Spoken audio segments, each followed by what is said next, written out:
Hi everybody, I'm Tim Estiloz with the Spiel on Entertainment, and I'm sitting here with Oscar-nominated actor Mark Ruffalo and writer-director Maya Forbes to talk about their new film, Infinitely Polar Bear. First of all, I want to congratulate you on this film. Oh, thank you so much. Mark, a first question to you. This film deals with coping with bipolar disorder and yet also the strength it takes to keep a family together. What was it about this film that appealed to you the most?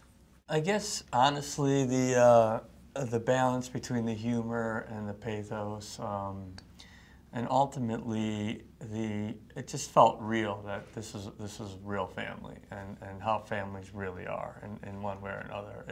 There's always somebody in some sort of crisis at some time or another, and it's really the love that's between them all that makes it have so much grace. And I felt like it had humor and pathos and grace and difficulties and scary at times, but ultimately, you know, I think all of these people were better because of that life they lived together.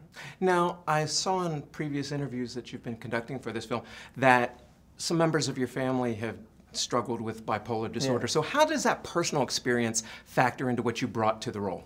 I just know how it behaves, and I know how it affects everyone around you.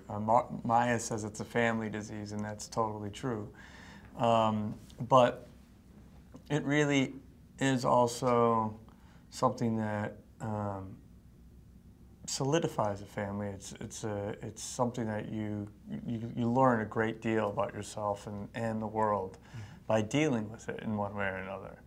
Now, Maya, this experience is definitely personal to you. People should know that this film is autobiographical in a sense. Yes. So how important was it for you to bring this story to the screen, and also perhaps how challenging was it?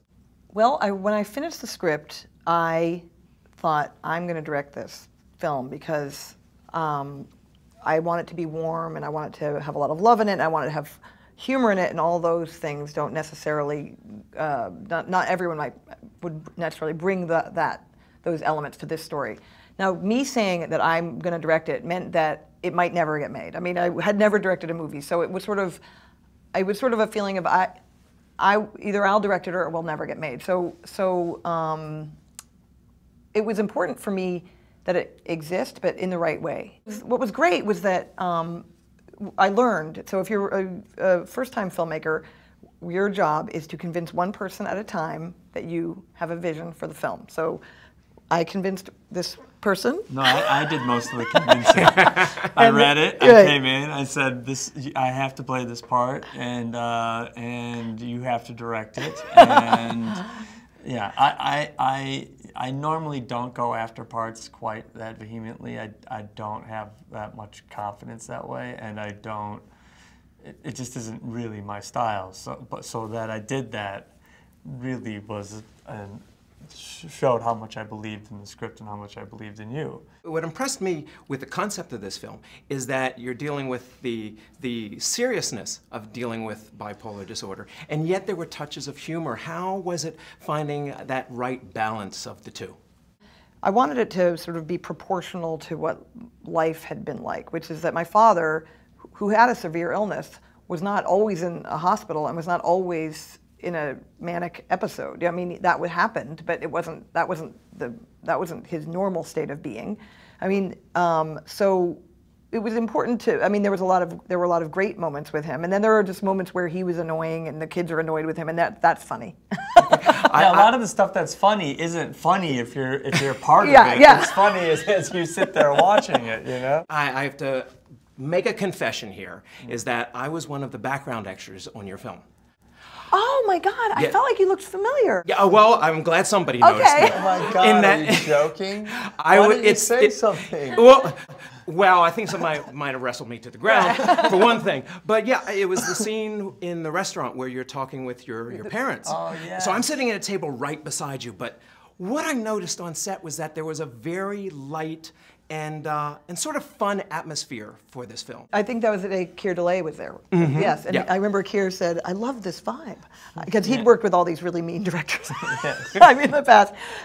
So he just said, "I love the vibe here," and I think it was that I am by nature a warm person, and I had a lot of respect for my crew, and I was very happy with all of the skills and artistry that they were bringing to this story, and as well as my brilliant actors. So I guess I think that trickles down, but he can speak. He's been on more sets than I have, so he can speak to that. It's set by the director. The tone is set by the director. Yeah.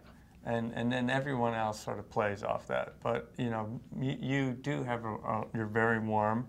You do invite everyone to bring their best to the project. There's an openness that people feel very comfortable around, and so that translates as joy. At the end of the movie, we all sang a song together. And I've never, every single, the cast and the crew, it's at the end of the movie. We put it on the end of the movie. It's in the credits. We all sing the song together, the pirate song. And at the end of that song, which was our last day, the day we wrapped, every single crew member burst into tears. And I had never seen that, ever. And I've done like 60 films. So it was a great rapport. Yeah. And it was I mean, I like to laugh you as much as I like to cry. Yes. And there's nothing better than having someone laugh or cry at you. Well, that's clearly apparent here. And again, I want to thank you for making me a part of your film, even though you didn't know it at the time. You're part of it. Congratulations. So again, congratulations on this film. Thank Best you so of luck much. with it. I'm sure it's going to do great. Oh, thank you. Thank you very much. All right, we've been talking with actor Mark Ruffalo and writer-director Maya Forbes about their new film, Infinitely Polar Bear, coming to a theater near you. Be sure you go check it out. For the spiel on entertainment, I'm Tim Estiloz.